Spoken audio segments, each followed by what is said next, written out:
Même si nous étions bien classés en Ligue des Champions la saison dernière en phase de poule, et qu'à un moment on a perdu grave des points en Liga et qu'on était 3e. Flick nous avait dit qu'il allait se battre pour gagner, que la Liga c'est vraiment long. La suite, vous la connaissez. En Ligue des Champions, nous avons perdu nos 2 gros matchs. Et Flick nous a promis qu'on verra un autre Barça bientôt. Qu'il voit des trucs à l'entraînement. Il y a bien plus d'intensité. Enfin bref, je sais pas ce qu'il a en tête, mais personnellement j'ai hâte. Actuellement 18e en Ligue des Champions. Il nous reste 3 matchs. 2 à domicile, 1 à l'extérieur. 2e de Liga avec 1 point de retard sur le Real. C'est certes pas le meilleur début de saison, mais on est encore dans tous les coups. Ce joueur est bientôt de retour et c'est un retour qui fera beaucoup de bien. Sachant que là on a quelques matchs de Liga à domicile au Camp Nou, en plus du retour de Pedri, avec un Flick qui compte beaucoup plus sur Fermin qui est devenu le titulaire. J'espère une réaction d'Olmo qui s'est d'ailleurs entraîné malgré le repos accordé par Flick pour nous donner une top concurrence à Fermin. J'aimerais tellement voir le Fermin des JO et le Olmo de l'Euro. En attaque nous avons tout le monde et j'espère que Flick fera le bon choix pour le joueur qui va accompagner Yamal et Rafinha. Lewandowski peut pas mettre autant d'intensité que Ferran et Rashford. J'espère que Flick et Rafinha vont tirer les oreilles de Ferran et Rashford pour qu'ils pressent. J'espère qu'il n'hésitera pas à faire jouer Rooney Bardi, car avec tous ces attaquants, il est pas possible qu'on surcharge certains joueurs. J'espère qu'il y aura une bonne répartition des minutes. Zéro précipitation, mais Bernal a lui-même dit qu'il se sentait bien. J'espère que lui aussi pourra trouver du rythme. En tout cas, je pense pas que ce sont des déclarations à prendre à la légère. J'ai hâte de voir la réaction de Flick. Sinon vous les gars, vous en pensez quoi? Ramenez-vous sur Snap, on s'ennuie. Réveille dans la paix, tu remercies le Seigneur parce que tu t'es bien réveillé, tu vois que Pedri est de retour, tu dis tout va bien au club, du moins que ça va commencer à aller mieux, t'apprends que finalement Fermin Lopez est absent 2 semaines.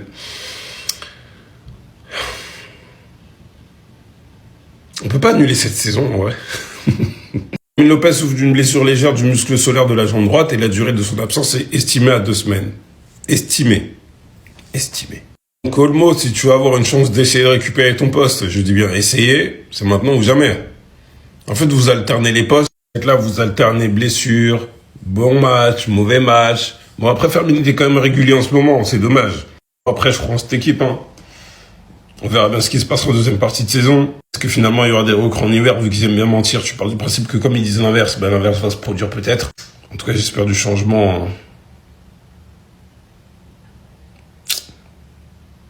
Ce sentiment-là, je l'ai plus ressenti depuis le PSG quand on s'est fait éliminer 4-1.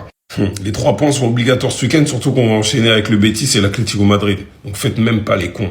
Attendez, on a eu le droit à quelques infos. Alors pour commencer avec une excellente nouvelle, Pedri s'entraîne de nouveau avec le groupe comme hier, il devrait être apte à jouer contre Alaves. C'est une très bonne nouvelle car on va pas se mentir mais l'absence de Pedri vraiment elle s'est fait ressentir, notamment lors du dernier match contre Chelsea où vraiment on a senti qu'au milieu de terrain dans la création c'était assez bancal. Et son retour plus celui de Rafinha qui est déjà revenu il y a quelques jours va nous faire énormément de bien. Au passage les deux étaient présents aujourd'hui dans l'équipe gagnante à l'entraînement. Et après une bonne nouvelle forcément il y en a une mauvaise avec le Barça. Officiel, Fermin Lopez a une petite blessure au muscle solaire de sa jambe droite et son temps de récupération estimé est d'environ 2 semaines. Fermin Lopez s'est blessé lorsque Sunset l'a taclé imprudemment, il n'a eu qu'à se forcer à jouer contre Chelsea. Au passage, concernant le tacle, Sunset a été suspendu pour 2 matchs. Apparemment, Fermin Lopez pourrait rater jusqu'à 5 matchs. Alaves, Atlético Madrid, Real Betis, Francfort et peut-être de retour contre Osasuna. Pour le coup, c'est un sacré coup dur car encore une fois, on récupère un joueur et derrière on en perd un autre. Depuis le début de saison, à chaque fois, c'est le même scénario, même si cette fois-ci, en vrai, il a juste reçu un coup violent et il s'est forcé du coup à jouer contre Chelsea et malheureusement derrière il s'est blessé. Et pour finir, tout porte à croire que Lamine Yamal, Lewandowski et Rafinha seront titulaires pour le match contre Alaves. Leur dernière apparition ensemble remonte au 25 mai contre l'Athletic Club à San Mamés. Je sais pas ce que vous en pensez mais personnellement je trouve que c'est une excellente nouvelle. Depuis le début de saison, ces 3-là on les a jamais vus ensemble à cause des blessures, en rappelant que l'année dernière c'était quand même notre trio d'attaque et même si Lewandowski a pris de l'âge et que cette année normalement il était censé être dans la dynamique, je n'ai aucun doute sur le fait que ces 3-là alignés ça sera toujours aussi fort. Bref, en tout cas n'hésitez pas à me donner vos avis dans les commentaires, histoire de savoir ce que vous en pensez et moi je lirai tout ça. Ce jour-là, vous aurez dû vous rendre compte qu'il y a quelque chose qui cloche aussi. Match d'exhibition aux États-Unis d'Amérique. Aucun enjeu. Il tente de renvoyer Gabriel Jesus dans les favelas et nous, on a juste souri. Il est fou, Araujo. Non, mais en fait, je vais pas vous lâcher. Je vais vous mettre sa folie sous les yeux jusqu'à ce que j'en ai marre, personnellement. Tout le monde oublie que son premier jaune, il a pris comment aussi? Contre Chelsea, son premier jaune, il l'a pris. Il a le brassard de capitaine, il peut parler avec l'arbitre. Il vient coller son front à l'arbitre. Il vient mettre sa poitrine sur l'arbitre. Alors qu'il a le droit de lui parler normalement. En fait, vous aurez dû vous rendre compte de sa folie avant. Mon long pressing que j'ai fait sur lui, il n'a pas été assez concluant. Parce qu'en fait, les dirigeants, c'est mort. Moi, j'essaie de vous faire comprendre à vous. Ce mec est complètement cinglé. Il devrait être dans un hôpital psychiatrique. Pas capitaine du FC Barcelone. Le vrai capitaine du Barça, c'est Rafinha. Il a taclé Gabriel Jesus comme si c'était un immigré mexicain qui essayait de rentrer aux États-Unis d'Amérique. Et nous, on s'est juste dit, oh, il est trop drôle, Araujo. Match amical comme ça, il tacle, wesh. Bref, c'était Cejorino du Brésil et au nom de Dieu que le pressing reprend. J'allais venir avec des bonnes nouvelles aujourd'hui. Lendemain de grosse défaite, Hansi Flick qui déclare après le match: je promets que nous verrons un autre Barça. Instantanément, je me suis dit, il a compris. Et je suis tombé sur ça. Donc là, on a le traducteur qui lui demande: est-ce que vous vous êtes pas aidé vous-même avec la ligne haute? Est-ce que c'était trop facile pour Chelsea? Et il dit non, c'est pas ça. Et je pense qu'on a bien défendu. Mais pour moi, le plus gros problème, c'est qu'on a perdu trop de balles. Trop de balles faciles. Et c'est pas comme s'ils nous pressaient et on la perdait, non. C'est qu'on perdait des balles. On a fait beaucoup de passes faciles et on perdait la balle. Et à la fin, mais je reste positif. Bref, vous avez compris le message. Il le répète, il le maintient. La ligne haute n'est pas le souci. Alors oui, hier on a perdu beaucoup de ballons, beaucoup trop de passes faciles. Et on a même donné des buts à cause de ça. Mais je suis désolé. Tonton, on n'a pas vu le même match. Défensivement, on n'était pas bon. Et les ballons qu'on perdait, même si on a perdu certaines balles qui n'étaient pas dues au fort pressing, le plus gros des ballons qu'on a perdu, c'était dû au pressing de Chelsea. On n'a pas tenu l'intensité. Et d'après José Alvarez, Flick est sorti très en colère du vestiaire. Le niveau de l'intensité de l'équipe ne lui a pas du tout plu. Rafinha a montré plus de combativité et d'effort en 20 minutes, plus que tous ses coéquipiers. La colère qu'il a ressentie aujourd'hui est la plus forte depuis son arrivée au FC Barcelone. Et ça, je peux le comprendre. Je ne blâme pas que tonton Flick, parce qu'il est clairement pas le seul responsable. Le manque d'investissement des joueurs, d'intensité, et je vais même aller plus loin. Le fait qu'on ne donne pas à un coach pareil les moyens de pouvoir aller au bout de ses ambitions via le recrutement, forcément ça bride une équipe tôt ou tard. Mais il a sa part de responsabilité aussi. La ligne haute finit par nous causer des points. On le sait, les équipes s'adaptent et le coach ne s'adapte pas. Et quand tu tombes sur une équipe comme Chelsea ou comme le PSG ou juste comme Séville qui vient avec des cojones, qui met de l'intensité et qui te rentre dedans, que tes joueurs se chient dessus et que tu as une ligne ultra haute à exploiter par les adversaires qui savent pertinemment que tu changeras pas de tactique, oui, ça leur facilite les choses, oui. Hello les gars, j'espère que vous allez bien. Aujourd'hui, on va se faire l'actualité du FC Barcelone. N'oubliez jamais une chose. 100% des équipes qui ont gagné la Ligue des Champions l'ont fait sans Frenkie de Jong. On passe à l'actualité. Dani Olmo s'est entraîné tout seul hier. Waouh, c'est tout ce qu'on attend d'un joueur. C'est qu'il soit nul en match, mais qu'il s'entraîne en plus lorsqu'il a du temps libre. Eric Garcia au FC Barcelone, la prolongation elle est imminente. Le contrat devrait aller jusqu'à 2030. On est vraiment content de garder Eric parce qu'en ce moment il fait le taf, il essaye, il est motivé. Force à toi mon gars. Flick, comme vous l'avez vu à la suite du match contre Chelsea, il a dit que il nous a fait une promesse comme quoi le FC Barcelone reviendrait mieux. Et parmi les éléments clés qui permettent de dire ça, c'est dit qu'il y a le retour des joueurs blessés. Ça fait 6 mois qu'on nous le dit. Il va y avoir une amélioration du système défensif. On voit que le piège du hors-jeu il commence à être un petit peu plus bas. Il veut stimuler l'esprit de compétition. Je ne sais pas comment il peut faire parce que j'ai l'impression que l'équipe elle est émoussée. Le rétablissement complet, le développement de Lamine Yamal. Ça aussi, c'est à double tranchant et ce n'est pas une certitude.